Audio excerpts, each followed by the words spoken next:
நம்ம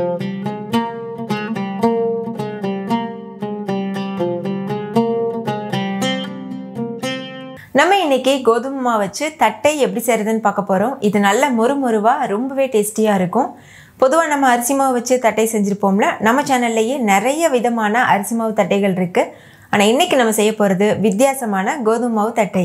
வீடியோக்குள்ள போறதுக்கு முன்னாடி நம்ம சேனல் இந்தியன் ரெசிபிஸ் தமிழை சப்ஸ்கிரைப் பண்ணிக்கோங்க. கூடவே இருக்க பெல் சிம்பலையும் கிளிக் பண்ணிக்கோங்க. ஹாய் ஃப்ரெண்ட்ஸ், என் பேர் Abi. Welcome to Indian recipes Tamil.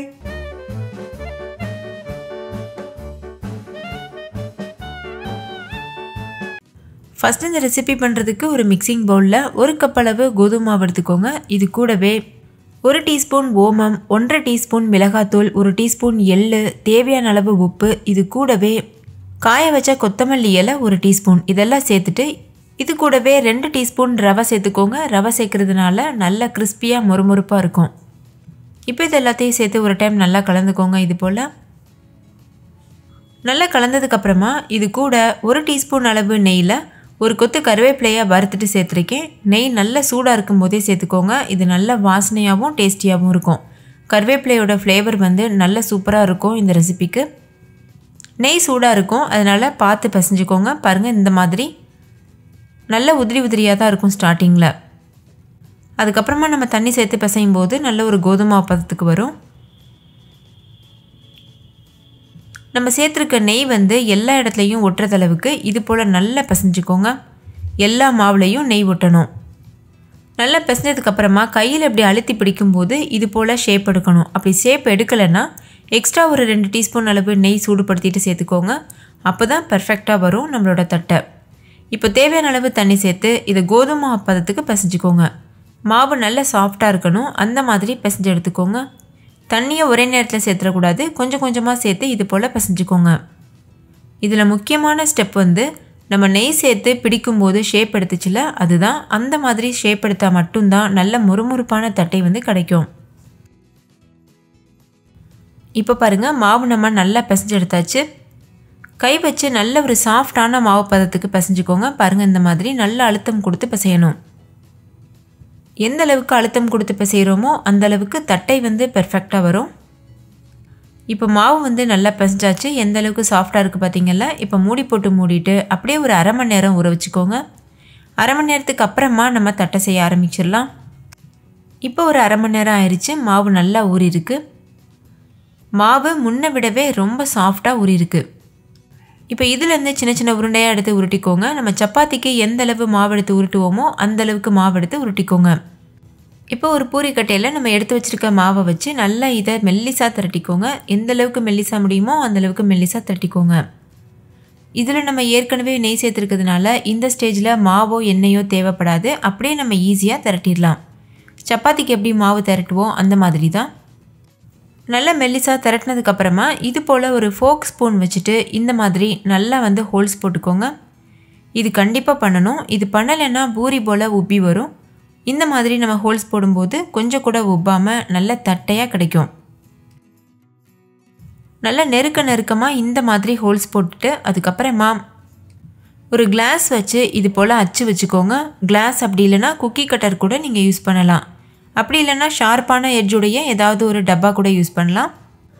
இது போல் ரவுண்ட் ஷேப்க்கு கட் பண்ணி எடுக்கணும். அதுக்காக தான் நம்ம கிளாஸ் யூஸ் பண்ணியிருக்கோம். மீதம் இருக்குல்ல இந்த மாவு, இது எல்லாத்தையும் எடுத்துகிட்டு மறுபடிக்கும் உருட்டிட்டு மறுபடிக்கும் நம்ம திரட்டி இதே போல் அச்சு வச்சு தட்டை ஷேப்க்கு செஞ்சு எடுக்கணும். இப்போ இது எல்லாத்தையும் நம்ம வெளியில் எடுத்துடலாம். இதே போல் மீதம் இருக்க எல்லா மாவுலையும் தட்டை ஷேப்க்கு செஞ்சுட்டு ஒரு பிளேட்டில் அடுக்கி வச்சுருங்க. அதுக்கப்புறமா நம்ம எண்ணெயில் பொரிக்க ஸ்டார்ட் பண்ணலாம். இப்போ இது எல்லாத்தையும் ஒரு பிளேட்டில் எடுத்து அடுக்கிடலாம்.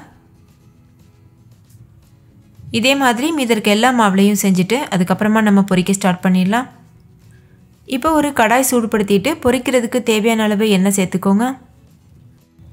எண்ணெய் நல்லா சூடாக இருக்கணும். எண்ணெய் சூடாக இருக்கான்னு சொல்லி இது போல் ஒரு சின்ன மாவு பீஸ் சேர்த்துட்டு செக் பண்ணி பாருங்கள். இந்த மாவு மேலெலும்பி வந்ததுக்கப்புறமா இதை வெளியில் எடுத்துகிட்டு நம்ம இந்த ஸ்டேஜில் தட்டைகளை உள்ளே சேர்த்துடலாம். ஹை ஃப்ளேமில் வச்சு எண்ணெயை சூடுபடுத்திட்டு அதுக்கப்புறமா மீடியம் ஃப்ளேமில் வச்சுக்கோங்க. லோ ஃப்ளேம்லேயும் வச்சு செய்யக்கூடாது, ஹை ஃப்ளேம்லேயும் வச்சு செய்யக்கூடாது. லோ ஃப்ளேமில் வச்சு செஞ்சோன்னா தட்டை நிறைய எண்ணெய் குடிச்சிரும். அதே மாதிரி ஹை ஃப்ளேமில் வச்சு பண்ணோன்னா வெளியில் மட்டும் வெந்திருக்கும், உள்ளே வேகாமல் இருக்கும். ஸோ மீடியம் ஃப்ளேம்லேயே வச்சுட்டு பொரிச்சுக்கோங்க. எந்த அளவு தட்டைகள் உள்ளே சேர்க்க முடியுமோ அந்த அளவுக்கு சேர்த்துக்கோங்க. தட்டைகளை உள்ளே சேர்த்ததுக்கப்புறமா 2 சைடு திருப்பி விட்டு கோல்டன் ப்ரௌன் கலர் வந்ததுக்கப்புறம் நம்ம வெளியில் எடுத்துடலாம். இப்போ பாருங்கள், தட்டை வந்து முழுமையாக வெந்துருச்சு. பார்க்கும்போதே தெரியுது நல்லா கிறிஸ்பியாக இருக்குது, கோல்டன் கலரில் இருக்குது. இந்த ஸ்டேஜில் நம்ம இந்த தட்டைகளை வெளியில் எடுத்துடலாம். இதே மாதிரி மீதி இருக்க எல்லா தட்டைகளையும் பொரிச்சு எடுத்துகிட்டு நம்ம வெளியில் வச்சிடலாம். தட்டை முழுமையாக வெந்திருக்குன்னு தெரியறதுக்கு ஸ்டார்டிங்கில் நம்ம தட்டையை உள்ளே சேர்க்கும்போது எண்ணெயில் நிறைய பபிள்ஸ் வந்துச்சுல்ல, இப்போ பாருங்கள் கொஞ்சம் கூட பபிள்ஸ் இல்லை. அப்போ இது நல்லா முழுமையாக வெந்துருச்சுன்னு அர்த்தம். இப்போ இதெல்லாத்தையும் வெளியில் எடுத்துகிட்டு ஒரு டிஷ்யூ பேப்பரில் வச்சு எக்ஸஸ் ஆன எண்ணெயெல்லாம் வெளியில் எடுத்துருங்க. அதுக்கப்புறமா முழுமையாக ஆறட்டும். ஆறுனதுக்கப்புறம் நம்ம இதை ஸ்டோர் பண்ணிடலாம். இதை நீங்கள் ஒரு டைம் செஞ்சுட்டு மாதக்கணக்கில் கூட வச்சு சாப்பிடலாம். நல்ல முறுமுறுப்பாக ரொம்பவே டேஸ்டியாக இருக்கும். ஆனால் முழுமையாக ஆறுனதுக்கப்புறமா ஒரு ஏர்டைட்டான கண்டெய்னரில் போட்டு ஸ்டோர் பண்ணி வச்சுக்கோங்க. அப்போ தான் கெட்டு போகாமல் இருக்கும்.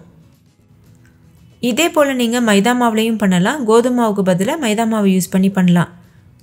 ஏற்கனவே நம்ம சேனலில் அரிசி மாவு தட்டை, முறுக்கு இதெல்லாம் அப்லோட் பண்ணியிருக்கோம்ல, அதையும் பாருங்கள். உங்கள் எல்லாருக்கும் ரொம்ப யூஸ்ஃபுல்லாக இருக்கும். இப்போ பாருங்கள், எல்லா தட்டைகளும் ரெடி பண்ணி எடுத்துகிட்டு வந்தாச்சு. இது எந்த அளவுக்கு மொறுமொறுப்பாக இருக்குதுன்னு நீங்களே பாருங்கள். நான் உடச்சி காமிக்கிறேன். நம்மளோட டேஸ்டியான மொறுமொறுப்பான வீட் தட்டை சூப்பராக தயாராகிருச்சு. நீங்களும் கண்டிப்பாக ட்ரை பண்ணி பாருங்கள். பார்க்கும்போதே சாப்பிடணும் போல் தோணும். இது டீ டைம் ஸ்நாக்காக யூஸ் பண்ணோன்னா ரொம்பவே பக்காவாக இருக்கும். அதே மாதிரி குழந்தைங்கள்லாம் ஸ்நாக்ஸ் கேட்கும்போது நீங்கள் இது கொடுத்தீங்கன்னா ரொம்பவே என்ஜாய் பண்ணி கேட்டு வாங்கி சாப்பிடுவாங்க. ஸோ கண்டிப்பாக ட்ரை பண்ணி பாருங்கள். ஓகே ஃப்ரெண்ட்ஸ், இந்த மொறு தட்டை உங்கள் எல்லாருக்கும் ரொம்ப பிடிச்சிருந்துச்சுல? பிடிச்சிருந்தா லைக் பண்ணுங்கள். உங்கள் ஃப்ரெண்ட்ஸ் கூடயும் ஷேர் பண்ணுங்கள். அவங்களும் பார்த்து பயன்பெறட்டும். நீங்களும் வீட்டில் செஞ்சு பார்த்துட்டு டேஸ்ட் எப்படி இருந்ததுன்னு கமெண்ட்டில் சொல்லுங்கள். தேங்க்யூ.